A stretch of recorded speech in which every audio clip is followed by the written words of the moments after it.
মহার্ঘ ভাতা কমিশন হওয়ার পরেও বড় ধরনের আশঙ্কা চলছে।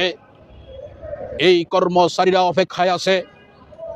দ্রব্যমূল্য, মুদ্রাস্ফীতি সব কিছু মিলিয়ে 2015 সালের বেতন কমিশনের পরে যে বিশাল ব্যবধান কর্মচারী অঙ্গনে সৃষ্টি করা হয়েছে, এই মহার্ঘ ভাতা কমিশন কি করবে তার দিকে চেয়ে আছে।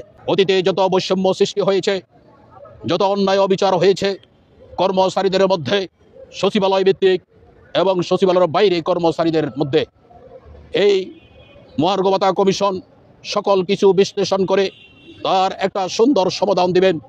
এই সমাধানের অপেক্ষায় সরকারি বেসরকারি প্রায় 22 লক্ষ কর্মচারী সচিবালয়ের বাইরে অপেক্ষায়মান আছে। আমরা ইতিমধ্যে, আপনারা জানেন, মাননীয় প্রধান উপদেষ্টার দপ্তরে আমরা আবেদন জমা দিয়েছি।